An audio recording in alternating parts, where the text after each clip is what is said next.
Welcome to erodeammachisamayal. இது நம்ம வீட்டு சமையல். இன்னைக்கு நம்ம பார்க்க போகிறது நல்ல ஒரு கிரில் சிக்கன் எப்படி பண்ணலாம் அப்படின்னு பார்ப்போம். நல்ல ஒரு பேலியோ டயட் இருக்கவங்களும் உடம்பை குறைக்கணும்னு நினைக்கிறவங்க, புரோட்டீன் நல்லா வேணும்னு நினைக்கிறவங்க இந்த சிக்கன் செஞ்சு சாப்பிட்டோம்னா ரொம்ப நல்லா ஹெல்த்தியாக ஃபீல் பண்ணுவாங்க. இது எப்படி செய்யலான்னு பார்ப்போம்.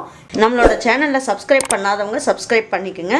சமையல் குறிப்புக்கள்லாம் உடனே உங்களுக்கு வேணும்னு நினச்சிங்கன்னா பக்கத்தில் இருக்க பெல் பட்டனை அழுத்தி வச்சுக்கோங்க. அப்படியே ஃபேஸ்புக், இன்ஸ்டாகிராம், ஷேர் சேட்டை ஃபாலோ பண்ண மறந்துடாதீங்க. 1 ஸ்பூன் அளவுக்கு மல்லித்தூள் போட்டுக்குங்க.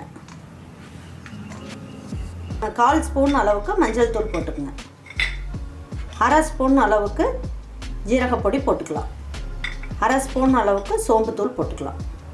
பாருங்கள், இதில் ஒரு 1/2 ஸ்பூன் அளவுக்கு மிளகுத்தூள் போட்டுக்கலாம். தேவையான அளவுக்கு உப்பு போட்டுக்குங்க. காஷ்மீரி சில்லி பவுடர் போடுறேன், 1 ஸ்பூன் அளவுக்கு போடுறேன். இதிலேயே கார்ன்ஃப்ளவர் பார்த்திங்கன்னா நான் 2 ஸ்பூன் அளவுக்கு போடுறேன். ரொம்ப போட வேண்டாம், போட்டோம்னா க்ரில்லில் போட்டு செய்யும் போது உங்களுக்கு ஒரு மாதிரி ட்ரையாக வராது. அப்புறம் இஞ்சி பூண்டு பேஸ்ட் பார்த்திங்கன்னா 2 ஸ்பூன் அளவுக்கு இஞ்சி பூண்டு பேஸ்ட் போட்டுக்கலாம். 1 ஸ்பூன் அளவுக்கு லெமன் ஜூஸ் ஊற்றிக்கலாம். விதை இல்லாமல் ஊற்றிக்கோங்க.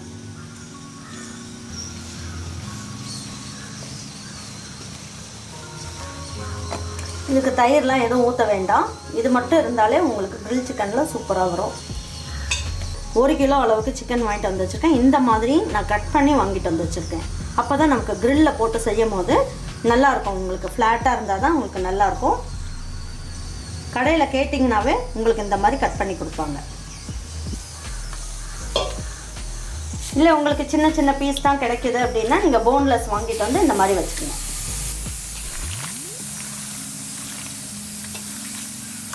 இப்போ இந்த மாதிரி இருந்தால் நம்ம தண்ணி எதுவுமே சேர்க்கல பாருங்கள். இந்த சிக்கனில் இருக்க தண்ணி, இந்த லெமன் ஜூஸோட தண்ணி மட்டும்தான். இப்போ பாருங்கள், நல்லா பிணைஞ்சு வச்சாச்சு. இப்போ ஒரு தட்டு வச்சு மூடி வச்சிடலாம். ஒரு 20 நிமிஷம் கழித்து கிரில் சிக்கன் எப்படி செய்யலான்னு பார்ப்போம். இப்போ ஒரு 1/2 மணி நேரம் ஆயிடுச்சு நான் ஊற வச்சு. நல்லா பாருங்கள், மசால் ஃபுல்லாக அந்த சிக்கனில் நல்லா கோட் ஆகிடுச்சு. பாருங்கள், கிரில் பேன் இது நான் ப்ரெஸ்டீஜ் தான் வாங்கியிருக்கேன்.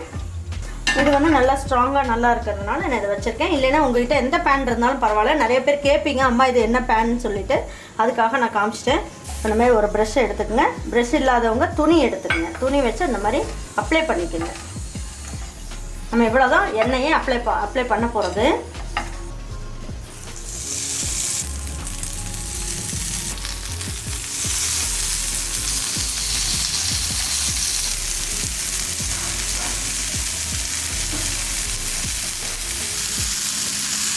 லேசாக இந்த மாதிரி நகர்த்தி மட்டும் விடுங்க. இந்த மாதிரி அப்போ தான் எல்லா பக்கமும் உங்களுக்கு நல்லா வேகும், கருகாது.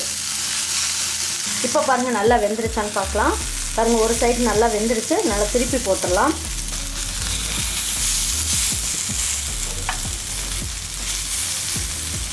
இதை அழுத்தி விட்டிங்கன்னா என்ன ஆகும், இந்த சிக்கனில் இருக்க ஜூஸ் ஃபுல்லாக அந்த பேனில் போய் கருகிற மாதிரி ஆயிரும். நீங்கள் அழுத்தி விடாமல் இந்த மாதிரியே நீங்கள் ஃப்ரை பண்ணிங்கன்னா ரொம்ப நல்லாயிருக்கும்.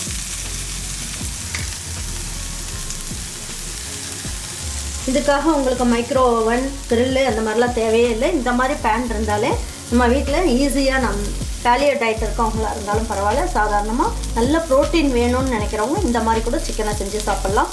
ஆயிலெலாம் பொரித்து சாப்பிட்ணுன்ற அவசியம் கிடையாது.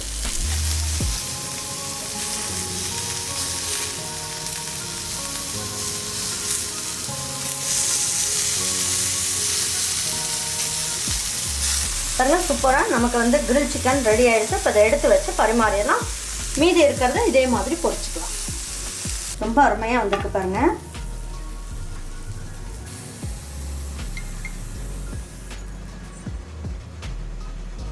பாருங்கள், இதுலேயே நம்ம என்ன பண்ணலாம், கொஞ்சமாக வெள்ளரிக்காயும் கட் பண்ணி வச்சுக்கலாம் சாப்பிட்றதுக்கு.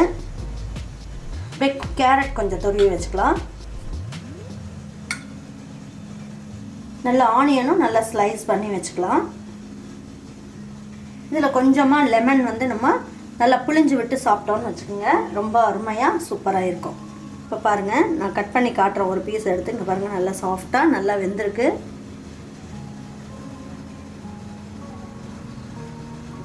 நல்லா பிச்சாலே நல்லா சாஃப்டாக நல்லா வந்திருக்கு பாருங்கள். நல்லா வெந்துருச்சு. இது மசாலும் நல்லா உள்ளெல்லாம் உரைச்சி ரொம்ப அருமையாக இருக்குது. சாப்பிட்றதுக்கும் நல்லா சாஃப்டாக இருக்கும். நமக்கு வந்து இந்த சிக்கன்லாம் சாப்பிட்றதுனால நமக்கு வந்து வயிறுலாம் இறுகி போகுது அந்த மாதிரி ஃபீலிங்லாம் இல்லாமல் இருக்கணும்னா இந்த மாதிரி கொஞ்சம் சாலடு இந்த மாதிரி கட் பண்ணி வச்சுட்டு லேசாக உப்பு மட்டும் தூவி விட்டு மிளகுத்தூள் போட்டு லெமன் புழிஞ்சு சாப்பிடுங்க. ரொம்ப அருமையாக நல்ல டயட்டிங் இருக்கவங்களுக்குலாம் சூப்பராக இருக்கும். நல்ல ப்ரோட்டீனும், அதாவது உடம்பு இழைச்சிட்டு உங்களுக்கு வந்து தோலெல்லாம் அப்படியே தொங்கிட்டு இருக்கும் பார்த்தீங்களா, அந்த மாதிரிலாம் இல்லாமல் நல்ல ஸ்டிஃபாக இழைப்பாங்க, ரொம்ப அழகாகவும் இருப்பாங்க. கண்டிப்பாக இந்த மாதிரி உங்கள் வீட்டில் இருக்கவங்களுக்குலாம் செஞ்சு கொடுத்துட்டு அவங்களுக்குலாம் பிடிச்சிருந்ததுன்னா லைக் பண்ணுங்கள், ஷேர் பண்ணுங்கள், சப்ஸ்கிரைப் பண்ணுங்கள், மறந்துடாமல் கமெண்ட்ஸ் பண்ணுங்கள். தேங்க்யூ ஃபார் வாட்சிங் ஈரோடு அம்மாச்சி சமையல். தேங்க்யூ.